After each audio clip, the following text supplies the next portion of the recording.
New York City, 2013. A young woman walks into the lobby of 11 Howard, one of Manhattan's most exclusive boutique hotels, designer clothes, confidence that money can buy, or in her case, fake.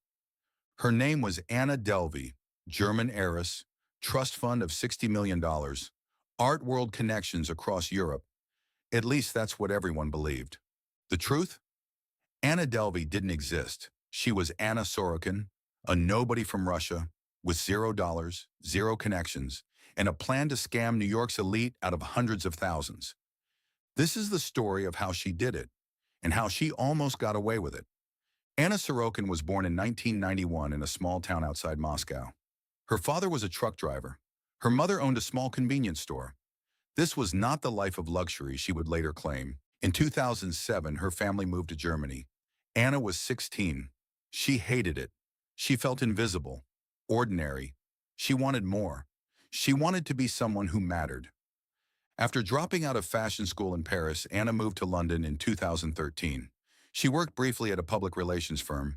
Low pay, long hours, not glamorous, but it gave her something invaluable: access. She met the right people: artists, investors, socialites. She learned how they talked, how they dressed, what they valued. And most importantly, she learned that in their world, perception was reality. If you looked rich, you were treated as rich. If you acted like you belonged, no one questioned it. Anna saw the gap, the opportunity, and she decided to exploit it. She created a new identity: Anna Delvey, German heiress with a $60 million trust fund tied up in European real estate, an art collector building the Anna Delvey Foundation, a private members club for artists and creatives. The story was specific enough to sound real, vague enough to avoid verification. Perfect. In 2013, Anna Delvey arrived in New York City, and the con began. Anna's strategy was simple but brilliant. She lived like she was already rich. She stayed at the best hotels: the Mercer, the Beekman, 11 Howard. She wore Celine and Balenciaga. She tipped big. She name-dropped constantly, and it worked. Because luxury hotels don't ask questions if you look the part. They assume you can pay.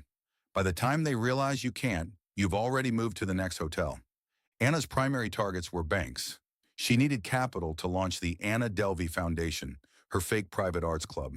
The plan: secure a loan of $40 million using her fake trust fund as collateral. She hired a lawyer, an architect, a consultant. She presented business plans, financial projections, renderings of the club space. All of it looked legitimate because she paid professionals to make it look legitimate with money she didn't have. One bank almost gave her the loan. City National Bank approved $22 million. But the deal collapsed when Anna couldn't provide proper documentation of her European assets, because they didn't exist. But Anna didn't stop. She just changed tactics. She started befriending wealthy people: Rachel DeLoach Williams, a photo editor at Vanity Fair; Neff Davis, a concierge at 11 Howard; Billy McFarland, yes, the Fire Festival guy. They all believed she was real. In early 2017, Anna convinced Rachel to join her on a luxury trip to Morocco.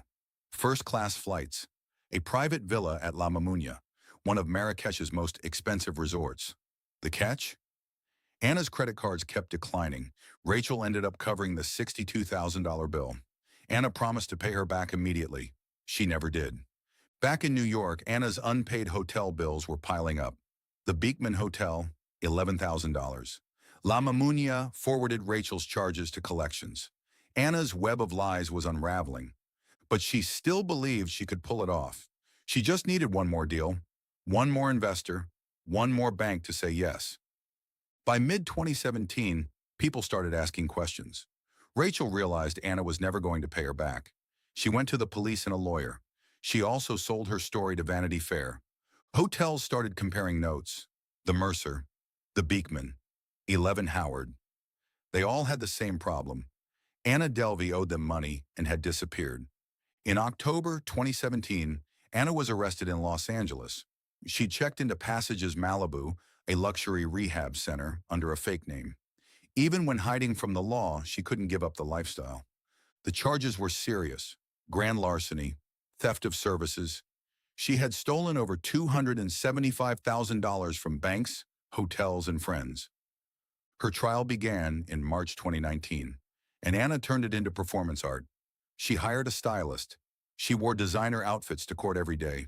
Yves Saint Laurent, Victoria Beckham, Miu Miu. She was playing the role of Anna Delvey, even in front of a jury. Her defense? She always intended to pay everyone back. She wasn't a thief. She was just waiting for her trust fund. The jury didn't buy it. In April 2019, Anna Sorokin was found guilty on 8 counts. Grand larceny, theft of services. She was sentenced to 4 to 12 years in prison. She was also ordered to pay nearly $200,000 in restitution and fines. But even from prison, Anna was making money. She sold the rights to her story to Netflix for $320,000. Shonda Rhimes produced the series. It was called Inventing Anna. Millions of people watched it. Anna used some of that money to pay restitution. Some of it went to her lawyer. The rest? She kept it. The scammer was now profiting from her own scam. Anna was released from prison in February 2021 after serving less than 4 years. But 6 weeks later, she was detained again by immigration authorities. She'd overstayed her visa.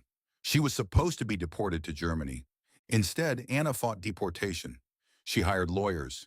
She gave interviews from detention. She started an art career, selling her own drawings for thousands of dollars. She launched a podcast. She became a celebrity. In October 2022, Anna was released to house arrest in New York. She still posts on Instagram. She still wears designer clothes. She still acts like Anna Delvey. Some people see her as a con artist who deserves nothing. Others see her as a symbol of ambition in a world that rewards perception over reality. The truth is probably somewhere in between.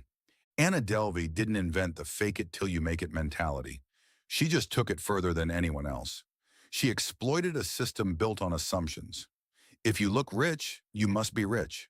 If you act confident, you must be legitimate. And for a while it worked. She lived in 5-star hotels. She wore designer clothes. She dined at the best restaurants. She was treated like royalty, all without a single dollar to her name. The irony: Anna wanted to build the Anna Delvey Foundation, a space for artists and creatives. She never did, but she became the art herself, a performance piece, a commentary on wealth, class, and identity in modern America. Was Anna Delvey a criminal? Absolutely. Was she also a mirror reflecting the absurdity of elite culture? Maybe. One thing is certain: Anna Sorokin fools some of the smartest, wealthiest people in New York. Not with a complicated scheme, not with forged documents or hacked accounts. She did it with confidence, designer clothes, and the willingness to lie without hesitation. In the end, Anna Delvey's greatest trick wasn't stealing money. It was convincing people she was someone she wasn't. And in a city like New York, where image is everything, that was enough. Today, Anna is still in New York, still fighting deportation, still selling her story, still living as Anna Delvey. Because even now, after everything, she refuses to go back to being Anna Sorokin, the girl from Russia with nothing. She'd rather be the fake heiress who almost pulled it off. And maybe that's the most Anna Delvey thing of all.